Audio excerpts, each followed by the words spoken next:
Hai pemirsa, jumpa lagi dengan saya Martin. Di edisi ini saya akan membahas tentang The House of No Man, satu film Vietnam yang menurut saya bagus dan menarik. Film yang berjudul asli Na Ba Nu dan disutradarai oleh Tran Tan ini adalah film drama komedi dengan dialog-dialog yang membumi dan relatable atau akrab dengan kehidupan sehari-hari di Indonesia juga, di mana akar budaya Asia sangat kental dan tidak asing bagi penonton Indonesia. Jarang sekali ada film Vietnam yang beredar di Indonesia, sehingga saya tertarik untuk membagikan review saya di edisi ini pada you guys semua.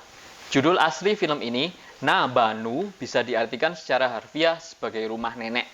Film ini berfokus pada dua karakter utamanya, yaitu sang ibu, Ngoc Nu, dan anak perempuan bungsunya, Ngoc Ni. Nu berjualan mie kepiting yang sangat laris di kedai yang juga menjadi tempat tinggalnya di satu gang yang sempit. Anak perempuan pertama Nu, Ngoc Nu, sudah menikah dan juga tinggal di rumah Nu bersama suaminya. Kondisi yang juga biasa terjadi dalam keluarga Indonesia. Pu Nuan, suami Nu, bekerja serabutan untuk ibu mertuanya Nu dan merupakan satu-satunya pria dalam keluarga tersebut. Anggota keluarga terakhir adalah Ngoc Nga, ibu dari Nu dan nenek dari Nu dan Ni, yang doyan berjudi bersama tetangga-tetangganya. Nu adalah ibu yang sangat galak dan bertangan besi bagi kedua anak perempuannya dan merupakan kepala keluarga di situ. Dia merupakan penopang utama ekonomi dalam keluarganya, sehingga tidak ada yang berani membantah dia termasuk menantunya, Pu Nuan, walaupun dia adalah satu-satunya pria dalam keluarga itu. Nu, putri sulung sang kepala keluarga, berprofesi sampingan sebagai penjual kosmetik lewat medsos dan gemar bereksperimen dengan bahan-bahan kosmetik. Pu Nuan digambarkan sebagai seorang suami yang penurut dan tidak tegas, yang kalah karisma dari istrinya dan hanya bisa mengiyakan apa-apa yang disuruhkan padanya oleh ibu mertua dan istrinya. Nu sendiri adalah seorang ibu yang otoriter dan sangat mencampuri kehidupan pribadi putri bungsunya, Ni.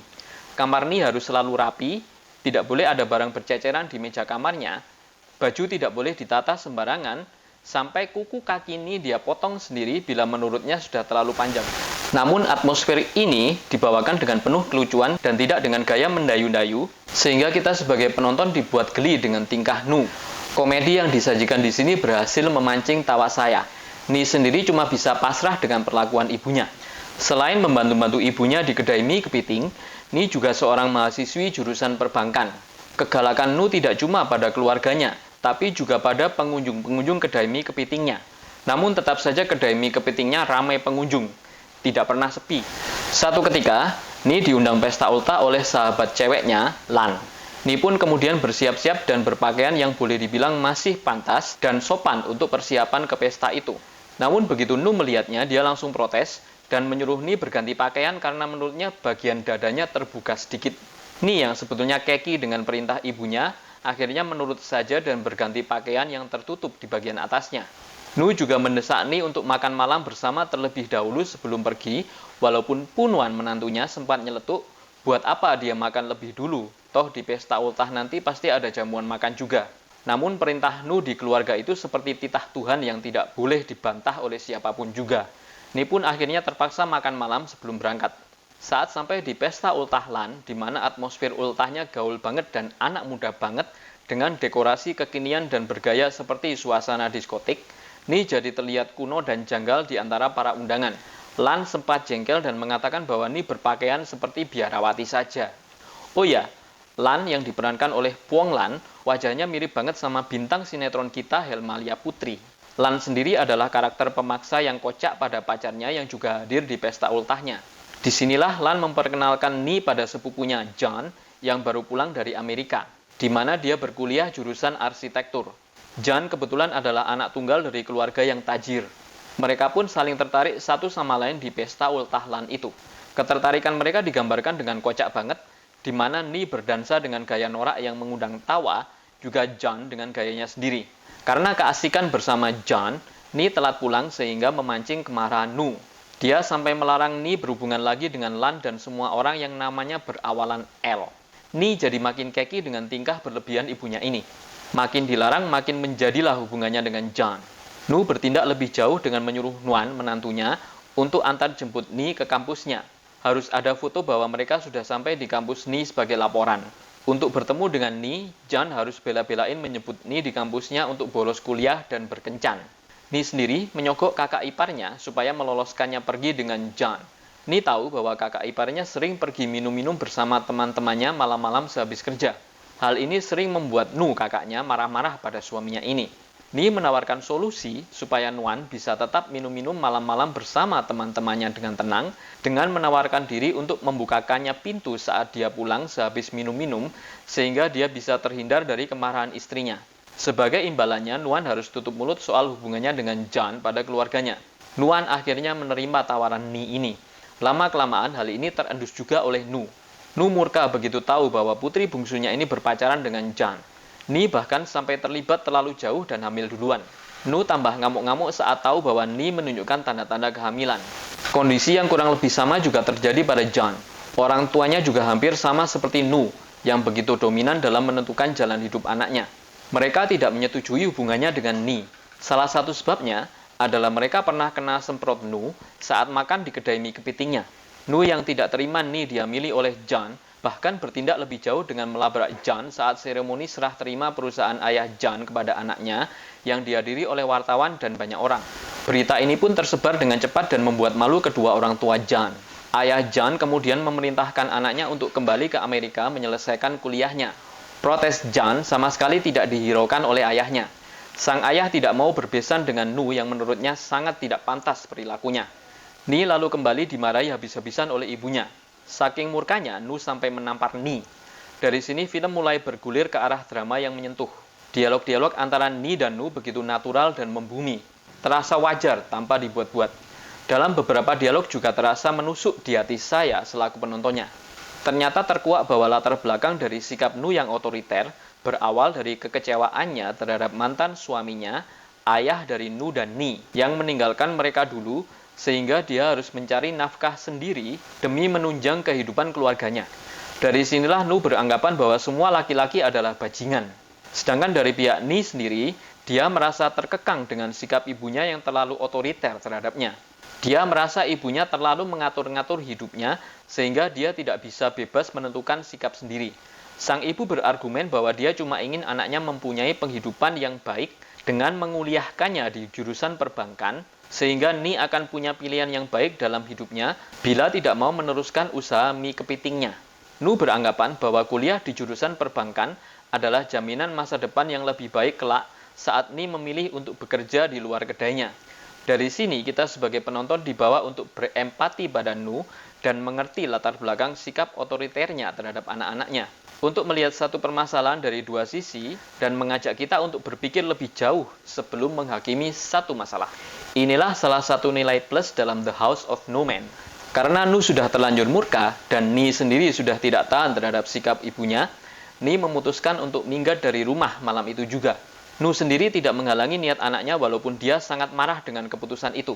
Saat Ni sudah beranjak keluar dari rumahnya dengan sedikit bawaan dan simpanan uangnya sendiri, tiba-tiba sang nenek memanggilnya dan menghentikannya. Sang nenek kemudian memberikan sejumlah uang simpanannya sendiri untuk Ni, cucunya. Dia bilang minggat juga pasti butuh duit. Ni terharu dengan perhatian neneknya ini. Ni kemudian mengabari John bahwa dia sudah minggat dari rumah dan menanyakan apakah John bisa menjemputnya. John sendiri yang sudah dibelikan tiket untuk ke Amerika keesokan harinya, awalnya mengiyakan dan menyuruh Ni untuk menunggunya di satu halte bis. Ayah John yang mengetahui hal ini, bilang pada putranya, bila dia lebih memilih kabur bersama Ni, dia tidak akan mau ikut campur lagi dengan kehidupan John ke depannya, dan John benar-benar harus berdiri sendiri, lepas dari ayahnya. John pun bimbang. Sementara itu, Ni yang menunggu di halte bis, harap-harap cemas akan kedatangan John. Sampai hampir semalaman dia menunggu kekasihnya itu tanpa ada kabar lagi darinya. Saat Ni sudah putus asa dan hendak beranjak meninggalkan halte, tiba-tiba John muncul. Mereka pun berpelukan penuh haru. Atas bantuan Lan, mereka pun akhirnya bisa mendapatkan tempat tinggal untuk berdua. John lalu mencoba mencari nafkah sebagai arsitek. Namun usahanya ini tidak berjalan dengan lancar, sehingga lama-kelamaan uang simpanannya mulai menipis. John sendiri melarang Ni bekerja. Ni juga sudah menyerahkan semua uang simpanannya pada John sebagai modal usaha John. Perut Ni mulai membesar dan mereka mulai sering bertengkar. Sekali lagi, dialog-dialog pertengkaran mereka terasa membumi dan tidak mengada-ada.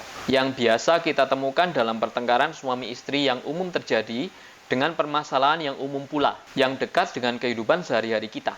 bukan dialog-dialog klise yang umum terdapat dalam persinetronan kita. Sementara itu di lain pihak, Punwan ketahuan selingkuh dengan salah seorang klien Nu.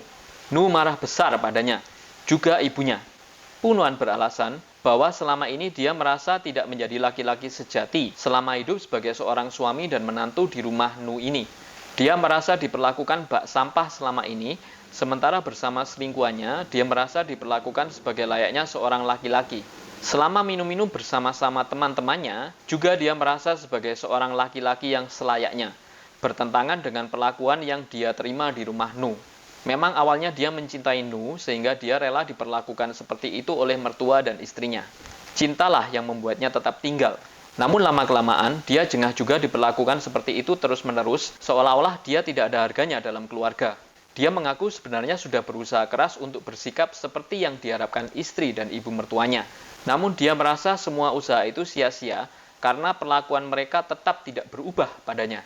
Hal inilah yang menjadi dasar perselingkuhannya yang terasa wajar terjadi dalam kehidupan rumah tangga nyata yang disfungsional seperti ini. Jadi, semua persoalan yang disampaikan dalam film ini terasa wajar dan tidak mengada-ngada para pemirsa. Bagi yang pernah berumah tangga pasti akan merasa terhubung dengan film ini karena permasalahan yang ditampilkan begitu dekat dengan kehidupan sehari-hari. Akhirnya, Punwan meminta izin untuk menceraikan Nu pada ibu mertuanya karena dia sudah tidak tahan lagi. Dia meninggalkan emas simpanannya yang selama ini disisihkan dari gajinya selama bekerja di kedai mie kepiting dan sejumlah uang untuk Nu sebagai bentuk pertanggungjawabannya sebagai suami Nu selama ini.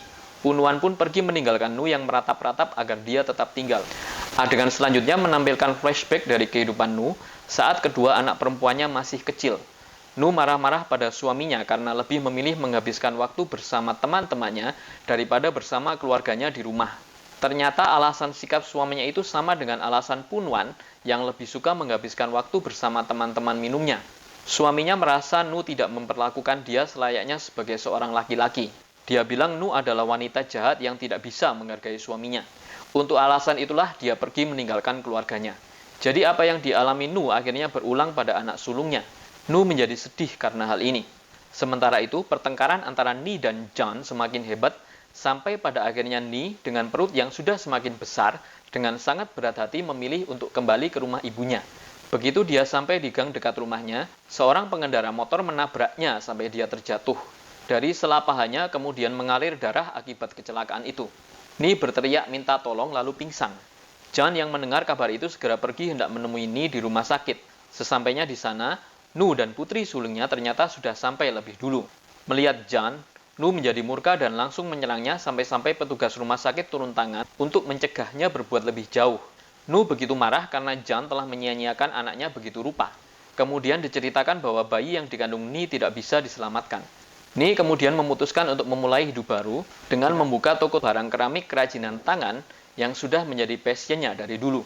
Dia memotong pendek rambutnya dan memilih untuk move on dari John. Satu ketika John mendatangi tokonya dan memohon padanya untuk bisa kembali seperti dulu lagi. Namun Ni menolak karena saat mereka membuat pilihan untuk hidup bersama, mereka masih terlalu muda dan ternyata belum siap menghadapi masalah-masalah yang muncul dalam rumah tangga mereka. Ni tidak ingin hal itu terjadi lagi dalam hidupnya, sehingga dia memutuskan bahwa John adalah bagian dari masa lalunya yang tidak perlu hadir lagi dalam hidupnya. John sedih mendengar keputusan Ni dan dengan berat hati terpaksa menerima kenyataan ini. Film diakhiri dengan menikahnya Nu dengan Tuan Lim, induk semang apartemennya sendiri, yang sudah lama naksir padanya dan yang dengan sabar selalu mendekatinya walaupun Nu tidak pernah memberikan harapan padanya sebelumnya. Dia mencoba untuk mencintai lagi dengan lebih baik dan membuka lembaran baru bersama induk semangnya itu. Film ini sungguh berkesan bagi saya karena akting para pemainnya yang konstan dan natural, serta dialog-dialog yang membumi yang dekat dengan kehidupan sehari-hari. Penampilan Le Giang sebagai Nu, kepala keluarga yang otoriter dan keras kepala, bagus sekali di sini. Sisi rapuh dari karakternya dibawakannya dengan baik, begitu pula kekerasan hati dan kegalaannya. Dia juga mampu menampilkan sisi komedinya dengan apik dari situasi di mana karakternya dibawa. Penampilannya begitu menonjol di sini. Huin Uyen An yang memerankan Ngok Ni juga tampil cemerlang di sini. Evolusi karakternya dari seorang gadis yang naif dan kocak sampai dihempaskan oleh situasi yang menyedihkan, lalu menjadi seorang wanita yang penuh kedewasaan, mampu dimainkannya dengan baik. Saya sebagai penonton jadi ikut hanyut dalam pergulatan hidupnya dan bisa memahami pilihan-pilihan yang diambilnya dalam permasalahan yang dihadapinya.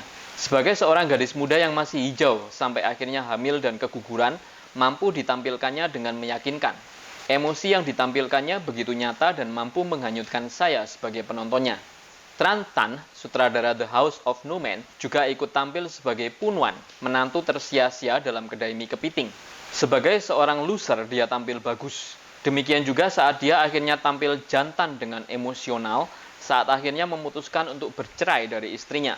Kerapuan sekaligus ketegarannya sebagai seorang suami yang bukan apa-apa tertuang dengan baik. The House of No Man adalah film debutnya sebagai sutradara. Aslinya dia adalah seorang komedian, aktor dan presenter yang malang melintang di pertelevisian Vietnam. Walaupun dalam filmnya ini ada momen di mana dia tampil kocak, tapi saat adegan dramatisnya, Tran Tan mampu membawakannya dengan bagus. Selain itu, film ini juga berbicara tentang isu sosial dalam satu rumah tangga, di mana kepala keluarganya adalah seorang wanita bertangan besi dengan problema yang begitu dekat dengan keseharian kehidupan kita. Mudah bagi saya sebagai penonton untuk berempati kepada para karakternya, karena dialog dan penampilan mereka yang bagus banget di sini. Kelucuan dan dramanya bagus dan mampu dituangkan dengan efektif. Di balik kekocaan yang ditampilkan di paruh pertama film, ada permasalahan serius yang masuk setelahnya dan dieksekusi dengan baik dan efektif oleh Tran Tan selaku sutradaranya. Problema dalam film bergulir dengan lancar dan tidak terkesan dipaksakan. Tema keluarga disfungsional disajikan dengan menarik dan dengan timing yang pas di sini. Penilaian saya untuk film ini 8 dari 10. Nah, sekian dulu review dari saya ya pemirsa. Kita jumpa lagi di review selanjutnya. Bye!